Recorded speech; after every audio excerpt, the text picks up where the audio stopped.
One of the things that I learned the most from when it comes to harmony and comping is harmonizing melodies, so making chord melody arrangements. In the beginning, when I was learning songs, I was always trying to harmonize that melody, figure out how to put chords under the song, and that taught me really a lot about playing more melodic when I was comping, but certainly also a lot about understanding melody and harmony. In this video, I'm going to show you how you can take a really basic standard, Autumn Leaves, and then harmonize that only using drop 2 voicings. And later in the video, I'm also going to give you some tips on how you can reharmonize that melody and get some new interesting sounds in there and change things up a little bit. My name is Jens Larsen. Learn jazz, make music.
When you harmonize a melody, then the easiest way to do that is to just put chords under the long notes, and especially the ones that are on the heavy beats. And that's also what I'm doing in the beginning of this arrangement on the C minor 7 and on the B flat major 7. Notice that I'm playing the melody on the top 3 strings, because then it's easier to play a chord under it.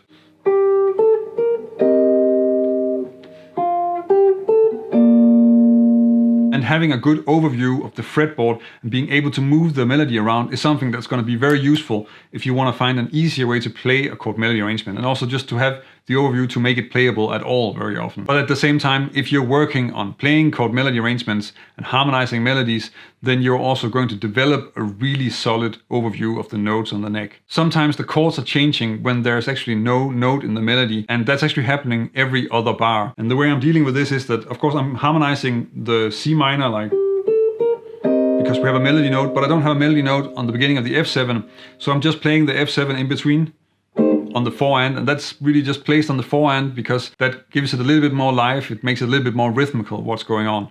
But of course you could play it on the 1 as well. But in this case it actually also helps playing the pickup for the next chord. So we have,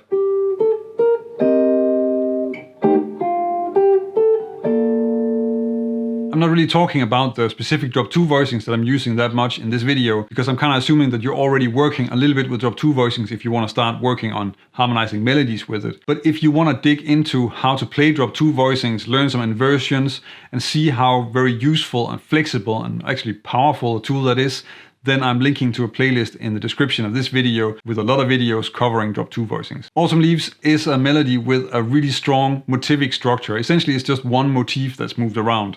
So we have, and then that's just repeated. And again, and again.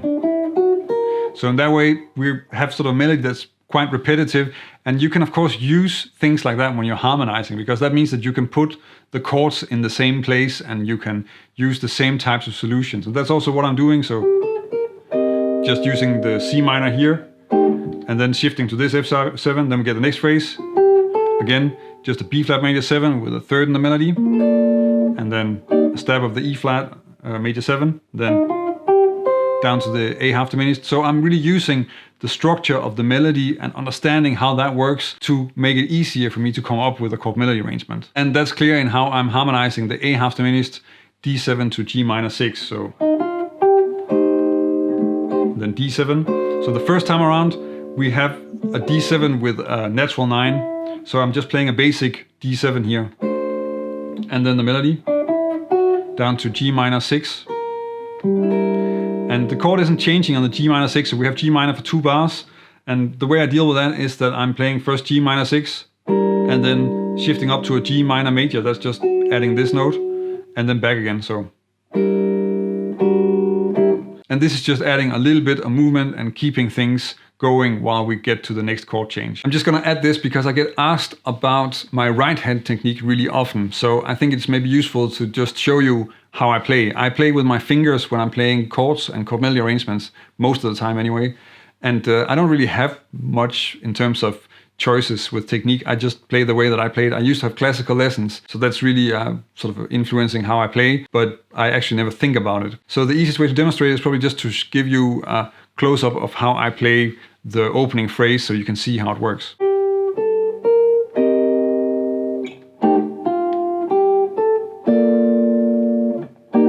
So pretty simple. I'm just using, I guess, what would be considered basic classical technique. I have nails, that's also what I play with.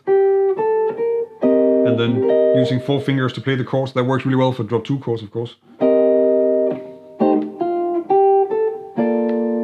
The second A is pretty much the same as the first A, but in a way you can also use that because now we're playing something that the audience has already heard once before, and if we start changing things, then we're kind of messing with their expectations, and that's just a nice way to change things up and let the music that you're playing develop a bit. And that's also what I'm doing here. So I'm adding some secondary dominants, I'm using some tritone substitutions just to really get a little bit more movement into the chord progression. I'm adding the secondary dominants when there is a long note in the melody because there we have sort of the room to move and we can add a little bit of extra movement when the song is standing still. So that means that I'm adding a chord between the C minor 7 and the F7. And the one I'm using is of course just a tritone substitution of the dominant of the F7 because that's gonna keep everything moving. So I'm playing first the C minor and then moving to G flat 7 13 down to F7 with a 13 to B flat major 7, then an E7 that takes me to the E flat major 7, A half diminished, the same as the first one, and then E flat 7 down to D7 flat 9, and then on the G minor 6. So here I'm doing the same as what I was doing in the first A, but the melody is different, so I'm down on the G here, and then I'm adding the movement down here in the lower voice. I'm using some of the same concepts to add chords and change the harmony, use some substitutions in the B part as I'm using in this section of the song. But actually I thought about maybe making a video on Autumn Leaves where I'm really using that as a vehicle to demonstrate different kinds of harmonizations and different sounds and all the options that you have available, because it's a really solid song for that and we all know it, so it's easy to hear how it works and you can do really a lot with it. Let me know in the comments if you're interested in a video like that. In the B part we have a few spots that are a little bit difficult to play and make at least easy to play with the drop 2 voicings. And actually the first phrase is already one of those. So we have, and then I have the A in the melody on the A half diminished. And the next melody note is a low D. And the way I'm solving that problem is actually that I'm just sort of ignoring, I played my A half diminished and then I'm just leaving these two sounding and then adding the melody under it like this, going to D7, up to the G minor 6. Then we move on to C minor with a C in the melody. And then here I want to add a G flat 7. So the way I'm doing it now is that instead of adding the G flat 7 13, I'm adding the G flat 7 with a sharp 11 because then I have the C in the melody. Then the F7 is here and then I have the melody down to B flat major 7. And here I'm adding a different type of passing chord or leading chord. I'm not using a dominant, I'm leading into the E flat major 7. So the way you want to look at this is I want to go here and I'm leading into it by keeping this melody because that's already happening and then just playing this D major triad, which actually is just a D major triad with a D doubled and then resolving that into the E flat major 7. And this is actually something you can pretty much always do if you're harmonizing a melody. You can always add a chromatic chord by just moving part of the chord or maybe the entire chord and just leaving the melody there, and in that way create a chord that's going to resolve later just by moving sort of the voices into the right place. And you don't really need to think about what type of chord it is. Of course it works with the secondary dominants and the tritone substitutions, but you can do it with any kind of chord. And that can be something that's worthwhile experimenting with, but it can also be a little bit difficult to get it to sound good, but certainly worth exploring. This phrase is sort of the climax of the melody. So we have first A half diminished with E flat in the melody, and then I'm choosing to add a dominant here, so I'm playing an E flat 7 with the 13 in the melody, down to D7, flat 9, and then this melody skips up to this high E flat, but I can still harmonize that with the same voicing. So I'm just moving that up there and playing that chord as well. Then going to G minor 7 this time. Then down from F to E makes it a C7. And then I'm doing the same thing on the F minor 7 down to B flat 7. And then the melody goes to a G and then to E flat 7. So this way of harmonizing this melody is pretty much what's there. I added the E flat 7, but you can actually do quite a lot with this cadence. I think one of the most obvious things to do, and you can pretty much always do this with minor 2/5s, is to start using the tritone substitute instead of the 2 chords. So I'm playing, instead of playing A half diminished to D7, you can play E flat 7 to D7. In this case, I'm doing that with a complete 2/5, so B flat minor, E flat 7, and then I'm making an A minor just to make it a little bit more surprising because we expect it to be half diminished, and then a D7 flat 9. So then you get B flat minor with 11 in the melody, E flat 7, and then A minor, and then I'm changing to D7 flat 9, and then up here. So that's one way of doing that, but you can even introduce more movement. So we could start on another chord and play like C minor to F, B flat minor to E flat, A to D, and then to G. So in that way you would have, then I'm harmonizing actually each melody note for the beginning here. So C minor, F, and then B flat minor, E flat to A minor, and then it's the same. And this is actually similar to what you have, what Wes is playing in 4 and 6, which is kind of based on Summertime, where we just have these. And that's just a way of creating another sound, getting some more movement in there, which works really well. One that's maybe a little bit less obvious, but also quite often actually works, is to have a chromatic approach that's similar to a 2/5, but then moving from below and up.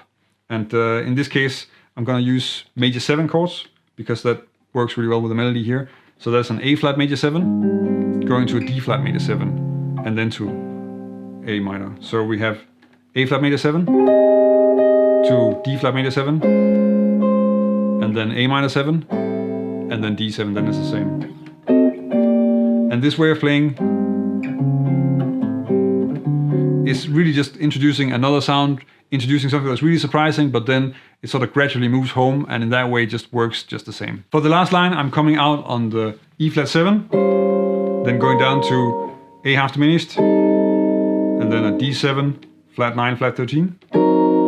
Just reaching down, because I already played the chord, then I can just play the melody note, and I don't have to worry about that. We can hear where the chord is, what the sound is. And then I'm ending on this G minor major with a 9, which is of course changing the melody a bit because the melody actually goes down to a G, but I just took this sound instead. Just to give you a few options in terms of the last chord that you can use in a minor piece, because that's something that's actually really useful to check out. And you can do a few things on pretty much most of the pieces. So of course in this case we have the tonic chord, and I'm making it into a 9th instead. You can also play the dominant that's found on the 4th of the key. So in this case, of course, that's a C, so we have a C7. And this works because the upper part of a C7 is of course a G minor 6. So in that way, that's just a very logical, very simple connection. And then we just get a different sound because of the different bass note. So that sounds like this.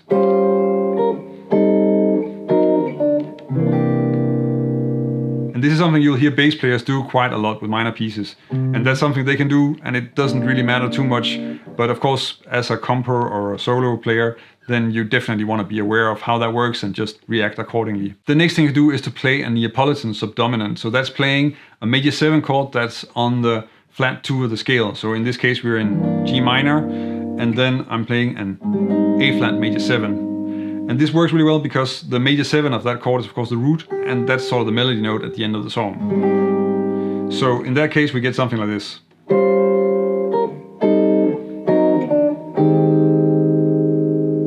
This works especially well if you have a song that starts on the tonic again. So in that case you would have something where you're ending on this, and you can hear that it's not, you're expecting, but you're getting this instead.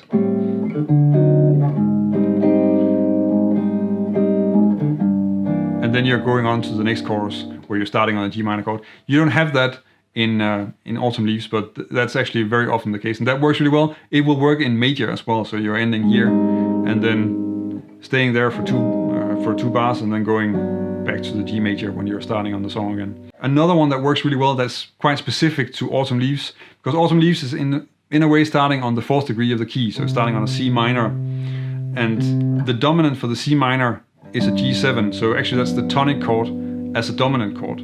So that means that we can play that as an option, but we can also play the tritone substitution of that, because then we have this, which is a D flat 7 with a sharp 11, and then you get this kind of sound.